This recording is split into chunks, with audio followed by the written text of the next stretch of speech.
자, 오늘 우리가 딱 솔로몬에 대한 말씀 나누게 되는데, 이 성경을 계속 읽어보면 하나님이 우리에게 알려주는 것이 있어요. 복 받을 사람은 복을 주신다는 거예요.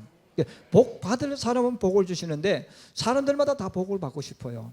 그런데 그 복을 받지를 못해요. 혹은 복을 받았어요. 근데 그 복을 관리를 못하면 저주가 돼요. 우리가 이 땅에 사는 동안에 모든 사람들이 복을 받기를 원하지만, 근데 그 복이 내게 왔다 할지라도 내 것을 다스릴 수 있는, 통제할 수 있는 힘이 없으면 그게 저주가 되어집니다. 이거는 꼭 그와 같은 거예요. 여러분, 우리 아이들이 칼을 가지면 어떻게 될까요? 가정주부가 칼을 가지면 어떻게 됩니까? 요리를 할 수 있겠죠. 그래서 똑같은 칼인데 이 아이가 가졌을 때는 흉기가 될 수 있어요. 그러나 그것을 사용할 수 있는 사람이 가졌을 때는 정말 그것을 가지고 굉장히 유익한 일을 할 수 있는 것처럼 많은 사람들이 복을 받기를 원하는데 사실은 그것보다는 복을 관리할 수 있는 능력, 그리고 복이 왔을 때 그 복을 내 것으로 만들 수 있는 이게 더 필요해요. 오늘 우리가 솔로몬을 우리가 다시금 듣게 되어지는데, 이 솔로몬을 하나님 복을 주셨는데 오늘 성경에 보면 하나님 마음에 쏙 들었다 이 표현을 썼어요. 이 말은 무슨 뜻이냐면 하나님이 보셨을 때 그래 너는 이게 필요하다는 거예요. 근데 여러분, 우리가 아이에게 돈을 줄 때도 돈을 주지만 내가 이 돈을 10,000원 줬는데 저놈이 10,000원을 쓸 수 있을까? 10,000원 때문에 문제가 일어나지 않을까? 이런 두려움이 온다면 이건 얼마나 큰 걱정입니까? 근데 얘는 내가 10,000원을 주든 100,000원을 주든 잘 사용할 수 있어. 이런 마음이 들면 더 주고 싶은 거예요. 이 솔로몬이 오늘 그랬다는 것입니다. 그러므로 하나님은 저와 여러분을 축복하기를 원하십니다. 그리고 하나님은 우리가 이 땅에 사는 동안 복의 근원이 되기를 원하는 거예요. 근데 그렇게 되려면 오늘 이 솔로몬이 주님 앞에 했던 모습이 필요해요. 그럼 오늘 성경에 보면 하나님이 솔로몬을 보시고 보너스를 주셨잖아요. 너가 구하지 아니한 것, 우리 모든 사람이 가지고 싶은 것, 그 첫 번째가 부죠. 돈, 재물입니다. 그래서 가끔 제가 이제 우리 성도들이 그런 말을 하는데, 절대로 주님 앞에 기도할 때 하나님 저 돈 필요 없어요 이런 기도하지 못하게 해요. 거짓말하는 거거든. 여러분, 돈 싫어하고 하나님 돈 필요 없어요 하는 분 진짜 돈이 필요 없습니까? 아니잖아요. 우리가 이 땅에 사는 동안 돈은 정말 필요한 거예요. 다만 내가 어떻게 사용하는가 하는 것이 중요하지. 그래서 돈에 대해서 잘못 우리가 믿음 좋다고 착각하면 안 돼요. 하나님 돈 없이도 살 수 있어요. 이게 믿음 좋은 게 아니에요. 왜냐하면 우리가 이 땅에 사는 동안 다 필요한 거예요. 다 필요하기 때문에 돈은 우리에게 굉장히 중요합니다. 중요하기 때문에 우리는 하나님 돈 필요 없어요, 뭐 저는 가난해도 좋아, 이런 기도는 하지 말라는 거예요. 그런 기도는 하지 말고 하나님이 나를 축복하게 만들어야 돼요. 축복하게 만드시면서 또 내 스스로도 그걸 다스릴 수 있는 힘은 내가 훈련을 통해서 만들어 가야 됩니다. 우리는 그것을 논하기 전에 오늘 솔로몬이라는 한 인물들, 우리 부모들 가운데도 하나님 우리 아이가 솔로몬 같은 아이가 되기를 원합니다 이렇게 기도하는 분이 많아요. 또 어떤 분은 우리 아들이 다니엘처럼 되기를 원합니다, 다윗처럼 되기를 원합니다 이런 기도를 하는데 그 기도가 나쁜 건 아니에요. 그런데 여러분, 그런 기도를 하실 때 반드시 앞에 일어났던 기억하셔야 돼요. 왜냐하면 다윗은 그냥 만들어지는 게 아니에요. 과정을 통해서 만들어지는 거예요. 솔로몬도 똑같아요. 그래서 다윗 같은 인물은 반드시 앞에 13년 동안 무슨 생활이 있었어요? 광야에 쫓겨가지고 죽음의 위기 속을 걸어가는 그 길을 걸어가야 돼요. 다니엘 같은 인물이 되려면 좋은 집에 태어나가지고 바벨론의 포로로 쇠사슬에 묶여서 가야 되고, 거기서도 믿음을 지켜야 되고 하나님을 위해서 내 생명을 내놓을 수 있는 사람이 그 길을 걸어가는 거예요. 자, 이 솔로몬은 사실은 왕이 될 수 없는 아이죠. 근데 왕이 될 수 없는 아이인데 그럼에도 불구하고 하나님 은혜가 되어졌어요. 그런데 오늘 솔로몬이 기브온 산당에서 1,000번제를 드렸다 이렇게 말합니다. 그리고 거기서 하나님을 만났어요. 여기서 우리는 이 솔로몬의 몇 가지 모습을 볼 수 있는데, 첫 번째는 여기서 여러분 기억하셔야 될 것은 지금 솔로몬은 현재 신분이 뭐예요? 왕이에요. 이걸 기억하셔야 됩니다. 지금 현재 솔로몬은 왕입니다. 최고 높은 위치에 있고 모든 걸 다 가지고 있는 그 솔로몬이, 근데 그 솔로몬이 첫 번째는 하나님 앞에 섰을 때, 하나님 앞에 서 있을 때 솔로몬은 어떤 자세로 섰는가를 이야기해요. 바로 겸손했다는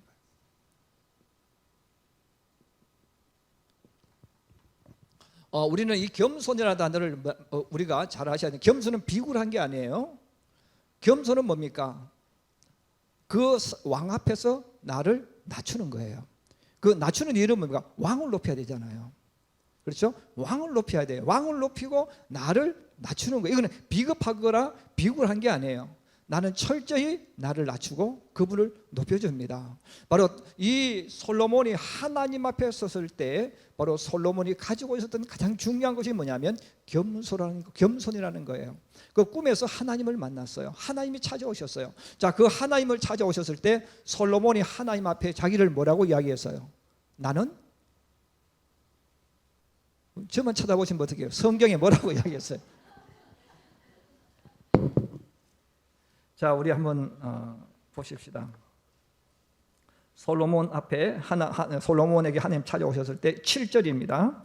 우리 같이 한번 보십시다. 시작. 나의 하나님 여호와여, 주께서 종으로 종의 아버지 다윗을 대신하여 왕이 되게 하셨사오나 종은 작은 아이라. 자, 솔로몬은 하나님 앞에 자기를 낮추었는데 자기를 어떻게 표현했어요?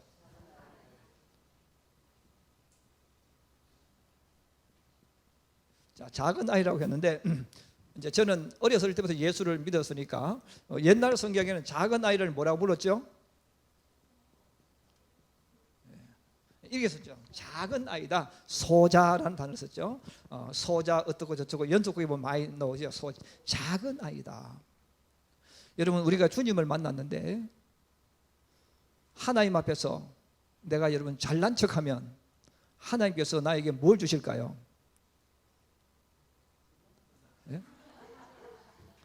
만약에 여러분 이상하게 보세요. 여러분이 자녀를 키우는데 여러분 자녀가 여러분 앞에서 잘난 척을 하는 거예요. 그럼 잘난 척하면 여러분은 아이에게 어떻게 하겠어요? 주고 싶은 것 안 줘버려요. 아버지가 만약 부자라면 아들이 아버지 앞에서 막 자랑하는 거예요. 나는 아버지보다 더 훌륭하다고. 그건 아버지가 돈을 주려고 준비해놨다가 안 가져가 버려, 안 줘버리죠. 특별히 왕이라는 것은 얼마나 대단한 위치입니까? 그렇죠? 여러분, 왕이라는 것은 부러울 곳이 없어요. 모든 절대 권력을 가지고 있어요. 근데 그 솔로몬이 하나님 앞에 이야기하는 거예요. 하나님, 저는요 하나님 앞에서 우리 아버지와 비교했을 때도 나는 작은 아이입니다. 여러분, 자기를 낮춘다는 이 말이 너무너무 중요한 말이에요. 우리가 세상을 살아가면서 여러분 왜 사람들이 변화되지 않느냐면, 왜 사람이 바뀌지 않냐면 내가 교만해지는 거예요. 이 교만은 뭐예요? 내가 너한테 배울 게 뭐가 있냐 이거예요. 여러분, 교만은 무시하는 것인데 그 무시하는 의미가 뭐냐면 내가 너한테 배울 게 뭐가 있냐, 내가 너한테 무언가 들을 게 뭐가 있냐, 내가 더 잘났다고 느끼는 거예요. 이게 바로 교만이에요. 우리 주님 앞에도 마찬가지예요. 우리가 주님 앞에 귀를 기울인다는 말은 내가 주님 앞에 낮아지는 거예요. 내가 주님 앞에 겸손해지는 거예요. 여러분, 주님이 찾으시는 사람, 주님이 사용하는 사람이, 부르시는 사람이 누구예요? 겸손한 자예요. 얘는 왕이지만 그는 철저하게 주님 앞에 섰을 때 나는 작은 아이라고 고백했어요. 우리가 이 땅을 살아갈 때 마찬가지입니다. 여러분, 성경에서 말합니다. 하나님을 경외하는 사람은 사람도 존경한다 그랬어요.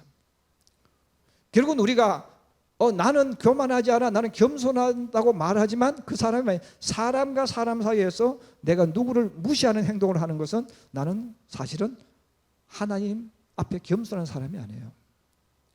하나님 앞에 겸손한 사람은 하나님의 형상대로 지어받은 그 존재를 인정해 주는 거예요. 그게 겸손이에요. 그럼 이건 속일 수가 없는 거예요. 그러면 하나님 앞에 하는 것이 사람 앞에 그대로 나타나는 겁니다. 그래서 성경에 보면 사랑이라는 단어를 쓸 때 예수님이 성경 전체를 해석해 주실 때 하나님을 사랑하고 누구를 사랑하라고 그랬어요? 이웃을 사랑하라고 그랬어요. 여러분, 이웃은 누굽니까? 내 옆에 있는 나 외의 모든 사람이 이웃입니다. 그래서 우리가 이웃이라는 말은 크게 두 가지가 있어요. 하나는 도움이 필요한 사람, 근데 그것도 모든 나 외에요. 내 이웃이라는 이웃이라는 것은 나 외에 다른 사람. 이게 다 이웃이에요.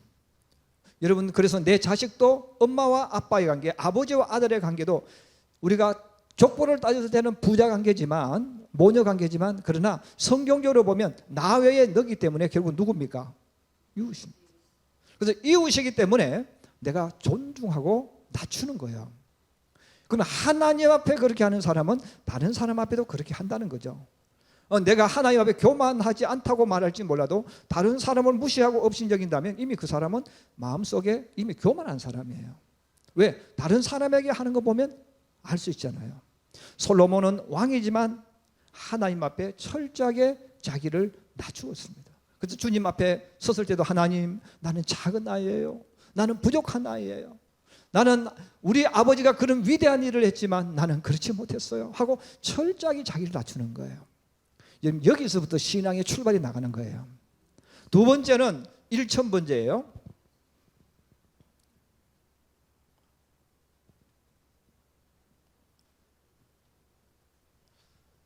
우리 이제 성도들 가운데 일천번제를 오해하는 분들이 많고 또 사실 많은 목사님들이 이것을 조금 잘못 사용한 경우가 있어요. 여러분, 일천번제라는 이 말은 무슨 말일까요?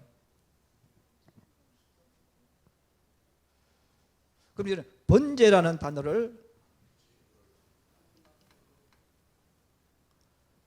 번제는 원래 소 한 마리입니다. 그래서 소 한 마리를 전부 다 태워서 하나님께 드리는 제사이 뭐예요? 번제예요. 그래서 그 소는 뭡니까? 내 자신을 말해요. 그래서 번제는 모든 거 다 토막토막 다 내요. 이것은 무슨 뜻이냐면 내 의지, 내 열정, 내 생각, 내 온몸 하나, 팔, 다리 모든 것들을 전부 하나님 앞에 다 올려드리는 제사, 다 드리는 제사. 이 제사가 뭐예요? 번제예요. 그래서 오늘날로 말하면 조금 그렇습니다. 헌신이라는 단어.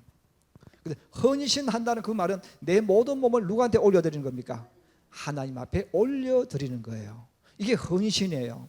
그러면 솔로몬은 하나님 앞에 번제를 드렸는데 몇 번 번제를 드렸다는 거죠? 1000번제라는 단어는 그러면 매일 1000번 드렸냐 그 뜻이 아니고 번제를 소 한 마리를 드리는 것을 몇 마리 드렸다는 겁니까? 1000마리를 드렸다는 거예요.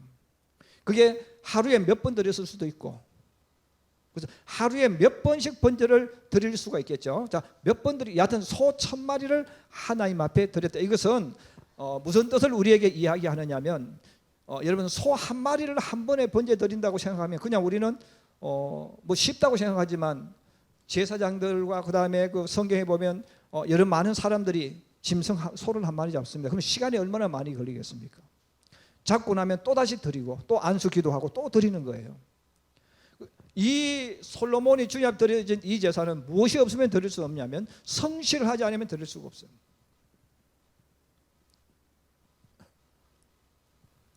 우리 또 다른 말은 진실한 거죠. 그러면 1000번제는 하나님 앞에 처음부터 끝까지 일관된 마음을 가지지 않으면 드릴 수가 없는 제사예요. 이게 일주일 드렸던 2주 드렸던 간에 여러분 가만히 생각해 보세요. 여러분 9시 예배 드리고 11시 예배 드릴 때 마음이 같을 수 있어요? 틀릴 수 있어요? 틀릴 수 있죠. 여러분 9시 예배에 설교를 드렸어요. 그러면 11시 예배 설교 드릴 때 9시와 똑같은 마음으로 드립니까? 아니면 조금 달라집니까? 다르죠. 다르다는 말은 무슨 말이에요? 내 마음이 똑같지 않다는 거예요. 그래서 성실하지 않다는 거예요. 다르게 표현하면. 그럼 왜 똑같은 예배면 똑같이 드려야 되거든요. 근데 그게 우리는 잘 안 되어지는 거예요. 그런데 여러분, 솔로몬은 그 제사를 1000번을 드렸다는 말은 처음부터 끝까지 변하지 않고 하늘 일괄되게 드렸다는 거예요. 1000마리라는 엄청난 제물을 드렸지만 제물을 논하기 이전에 이 솔로몬이라는 인물은 주님 앞에 정말 성실했다, 진실했다는 거예요. 1시간을 드리든 일주일을 드리든 그 시간은 성경에 나와 있지 않아요? 기브온 산당에 가서 번제를 드렸는데 이 기간이 정확하게 며칠인가는 성경에 나오지 않았어요. 근데 중요한 것은 뭐냐면 그가 1000번제 드린 동안 계속해서 왕임에도 불구하고 하나님 앞에 나가서 그 예배를 드렸다. 자, 이 하나님 앞에 온 정성을 다해서 드렸던 그 솔로몬이 세 번째는 오늘 성경에 보면 하나님이 구했을 때, 하나님 앞에 구했을 때 하나님이 솔로몬에게 그렇게 말했잖아요. 하나님 마음에 쏙 드는 것을 골랐다는 거죠. 하나님 마음, 하나님 보시기에 하나님 보시기에 정확한 것을 요구했다, 요청했다는 거예요. 여러분, 우리가 기도할 때도 마찬가지예요. 여기 있는 우리 모든 성도들은 상황이 다 달라요. 그래서 여기 있는 모든 분들은 똑같은 기도 제목을 가질 수는 안 된다는 거예요. 각자에게 정말 필요한 것, 그것을 구해야 된다는 거죠. 여기는 신분이 다르고 나이가 다르고 또 지위가 다르고 다 달라요. 그래서 학생들이 기도하는 기도와 어른이 하는 기도와 다 다르다는 거예요. 솔로몬은 지금 신분이 이야기했죠. 무엇입니까? 왕이라는 거예요. 솔로몬은 왕이기 때문에 왕으로서 하나님 앞에 뭘 구했느냐. 근데 그 구했는데 하나님 보시기에 심히 아름다웠다는 거예요. 쏙 들었다는 거예요. 너무너무 기특했다는 거죠. 왜? 너는 왕이기 때문에 이게 꼭 필요하다는 거예요. 그럼 우리는 흔히 솔로몬이 주님 앞에 요청했던 것을 우리가 이야기할 때 지혜라는 단어를 많이 써요. 그 솔로몬을 부를 때 솔로몬의 별칭이 뭡니까? 지혜의 왕이죠. 그럼 지혜를 우리 이야기할 때 지혜는 과연 무엇일까? 그러면 성경에서 말하는 지혜가 무엇일까?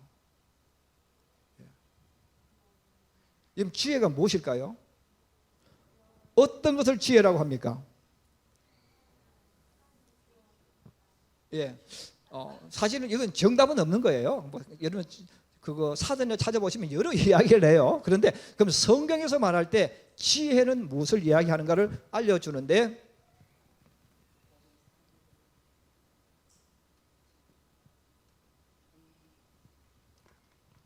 여러분 지혜는 뭡니까? 듣는 마음이죠. 여러분 남자가 마음이 넓을까요? 여자가 마음이 넓을까요? 여러분 남자가 지혜로울까요? 여자가 지혜로울까요? 지혜로울까요? 오늘 여러분 집에 가서 한번 딱 테스트 해보세요.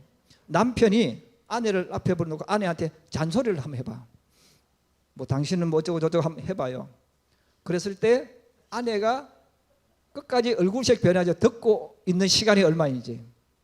반대로 말하면 아내가 또 남편 앞에 이야기하는 거예요. 당신은 뭐 어쩌고 저쩌고 막 하겠죠? 했을 때 얼마나 듣고 있는지. 지혜가 뭐예요? 듣는 마음이에요. 상대방이 나에게 했을 때 내가 귀를 기울여서, 아까 이야기했죠? 귀를 기울일 때는 무엇이 전제? 겸손이 전제예요. 귀를 기울이고 듣는 거예요. 그런데 당신 오늘 아침 많이 줬잖아. 그러면 여자들은 벌써 얼굴이 안씩 싹 변해요. 우리 성도들 말하는 게 아니에요. 대부분이 그렇다는 거예요. 여러분 왜 그러냐면 나도 모르게 욱 하는 거야. 요즘에 아침 해주는 여자도 있어? 이래 막 녹이 시작하는 거예요. 그 마음은 이미 내 마음속에 이게 없다는 거예요. 남편에 대한 존경심, 경외심이 없다는 거예요. 다른 사람이 어떻게 하고 다른 사람이 남편이 어떻게 하든 그건 나하고 상관없는 거야. 하나님이 어떻게 말씀하는 이게 중요해요. 그랬을 때 여러분 내가 그 말을 듣고 그래 내 남편이 지금 이런 생각을 하고 이런 마음을 가지고 있구나 하고 내가 마음을 열고 들을 수 있는 사람이라면 그는 어떤 사람이라는 겁니까? 지혜로운 여성이라는 거죠. 만약에 아내가 남편에게 이제 이런 이야기해요. 그런데 남편이 듣고 욱 해버리면 못 들어줘요. 그러면 그 남편은 지혜롭지 않다는 거죠. 그 지혜로운 사람은 뭐냐? 상대방이 이야기했을 때 마음을 열고 들어주는 사람이에요. 그럼 우리 교회 우리 남편들은 여러분 본인들이 생각했을 때 조금 지혜로운 쪽으로 가고 있습니까? 아니면 반대로 가고 있습니까? 상대방이 여러분 성경에서 아주 재미있는 표현이에요. 미련한 사람, 여러분 미련한 사람이 있어요. 이건 제가 하는 이야기고 성경의 잠언서에서 하는 이야기입니다. 그럼 미련한 사람은 이것도 측정하는 방법이 간단해요. 미련한 사람은 누구냐? 상대방이 뭐라고 좀 이야기하려고 하는데 내가 먼저 답을 주는 사람이 있어요. 그럴 때 그거는 이렇게 저렇게 먼저 이야기하는 사람은 이 사람 묻지 않아도 어떤 사람입니까? 미련한 사람. 그래서 잠언서에도 보면 사연을 듣기 전에 먼저 이야기해 주는 사람은 그 사람 미련하다는 거예요. 반대로 지혜로운 사람은 뭡니까? 상대방이 이야기하면 화가 나기도 하고 막 많은 것들이 일어나겠죠. 그럼에도 불구하고 끝까지 마음을 열고 들어줄 수 있는 사람. 오늘 솔로몬의 재판이 나와요. 이런 솔로몬, 우리는 솔로몬이 똑똑해서 그렇다고 생각하지만 성경은 똑똑한 것, 지식하고 지혜는 다른 거예요. 그래서 박사들도 미련할 수 있는 거예요. 그래서 솔로몬이 이 재판을 할 때, 여러분 오늘 성경을 잘 읽어보시면 솔로몬이 재판할 때 양쪽의 이야기를 어떻게 해요? 양쪽 엄마의 이야기를 끝까지 들어주세요. 그래서 끝까지 들어주는 거예요. 이미 솔로몬이 봤을 때도 이미 이야기하고 애를 보면 누구를 닮았는지 분석이 나올 거 아니에요. 근데 끝까지 말하자면 끝까지 양쪽의 이야기를 다 듣는 거예요. 이게 바로 뭡니까? 지혜롭다는 거죠. 그러면 우리가 왕으로서 그가 이 땅을 살아갈 때 정말 필요한 게 뭐냐? 끝까지 듣는 마음입니다. 이런 모든 지식에 통달했어요. 내가 이 왕의 권위로서 또 수많은 사람을 상대했어요. 그러면 우리보다 훨씬 더 빨리 선택할 수 있습니다. 그런데 오늘 하나님께서 솔로몬에게 지혜를 주셨는데 그 지혜는 뭐냐면 듣는 마음입니다. 그래서 하나님은 이것을 이야기하면서 이 듣는 마음을 이야기하면서 이것을 하나님의 지혜라고 이야기했어요. 하나님이 솔로몬에게 하나님의 지혜를 주셨더라. 그래서 지혜를 다른 말로 말해 마음이라는 거예요. 하나님의 마음을 주셨더라. 그러면 우리가 이 땅에 살아갈 때에 사람마다 다 달라요. 사람마다 그래서 받은 은사도 다르고 축복도 다 다른데 솔로몬은 재판을 해야 되고 백성을 이끌어 가야 되기 때문에 정말 중요한 것은 뭐냐? 양쪽의 이야기를 마음 열고 들을 수 있다는 거죠. 여러분 우리 교회에서 마찬가지예요. 교회에서 성도들이 제일 큰 실수를 하는 것 중에 뭐냐면 또 성도들이 본인이 자기도 모르게 죄를 짓는 것이 뭐냐면 어떤 누가 전화를 하고 말을 들었을 때 한쪽 이야기만 듣고 전해주는 거예요. 그 사람은 이미 두 가지 죄를 범하는 사람이에요. 살인하는 죄를 범하고 그 다음에 사람의 마음을 찔러가지고 나뉘게 만들어서 사단의 길로 걸어가는 거예요. 그래서 여러분들이 교회에서 만약 어떤 사람이 어떤 이야기 할 때 한쪽 말을 듣고 그 사람에 대해서 어떤 마음을 가진다면 그 사람은 미련한 사람입니다. 양쪽의 말을 다 들어봐야 됩니다. 왜? 이게 지혜니까. 교회가 문제를 생기고 성도들마다 상처가 생기고 아픔이 생기는 가장 중요한 이유가 뭐예요? 어떤 일이 일어난 것이 아니고 자기들도 모르게 이미 한쪽 이야기만 듣는 거예요. 한쪽 이야기만 듣고 전해주는 거예요. 여러분 부부도 마찬가지예요. 부부도 여러분 서로 이야기할 때 양쪽 이야기를 들어보면 답이 나와 있잖아요. 그런데 우리는 한쪽의 이야기를 듣고 한쪽으로 치우친다는 거예요. 솔로몬은 그렇게 안 했어요. 진짜 엄마가 있고 짝퉁이 있었는데 진짜 엄마 이야기만 들은 게 아니죠. 짝퉁 엄마의 이야기도 끝까지 들어보고 판단을 내렸다는 거예요. 이게 지혜라는 거예요. 오늘도 주님 앞에 나와서 예배드리는 우리 성도 여러분, 저도 여러분도 모든 일을 열어갈 때 내가 답을 예측할 수 있습니다. 그러나 예측하는 것은 내려놓고 여러분 양쪽의 말에 귀를 기울일 수 있기를 주의 이름으로 부탁합니다. 우리 아이들도 마찬가지예요. 그래서 우리 아이들과 대화할 때도 내 아이가 어떤 말을 하면 내가 먼저 답을 내리지 말라는 거예요. 내가 앞장서서 너는 이러니까 지금까지 이렇게 했으니까 이렇게 될 거야. 그런 결론 내리지 말라는 거예요. 끝까지 들어주는 거예요. 이런 부부가 아름답고 복된 삶을 누리려면 선입견이 있지만 내려놓고 끝까지 들어주는 겁니다. 그래서 남편은 아내의 말을 끝까지 들어줘야 돼요. 그래서 제일 힘든 게 뭐냐? 끝까지 듣는 거예요. 왜? 우리도 모르게 이미 답을 내리고 살기 때문에 그래요. 여러분 끝까지 들어줄 수 있는 사람을 오늘 성경은 지혜라고 이야기했고 이것을 또다시 성경은 하나님의 마음이라고 이야기합니다. 그렇습니다. 우리가 이 땅에 살아가는 동안 솔로몬이 주님 앞에 하나님 저에게는 이 지혜를 주세요. 듣는 마음을 주세요. 이 기도를 했는데 하나님께서 거기에다가 보너스를 주셔서 부와 존귀와 영광이라는 선물을 주셨어요. 그렇습니다. 우리는 이 땅에 살아가는 동안 우리도 모르게 훈련되어진 게 있죠. 하나님 저 돈 필요해요. 하나님 저 성공하고 싶어요. 이런 것을 먼저 구해요. 이게 하나님은 필요한 줄 아신다는 거죠. 그러나 그것이 따라오게 만드는 정말 너에게 먼저 있어야 될 것이 있다는 거예요. 저는 제가 목사이기 때문에 저도 제가 목사이기 때문에 하나님 앞에 늘 새벽마다 기도하는 것이 있어요. 제가 우리 청년들이 가끔 그 이야기하는데 여러분 목사인 제가 정말 필요한 것 제가 목회자로서 내 인생을 걸어가는 데 있어서 이건 반드시 내가 가져야 될 것이, 저는 제가 생각했을 때입니다. 제가 생각했을 때 반드시 필요하다고 느끼는 것이 있어요. 저는 그것을 늘 새벽마다 빼놓지 않고 기도해요. 다 제가 여러분들 이야기했어요.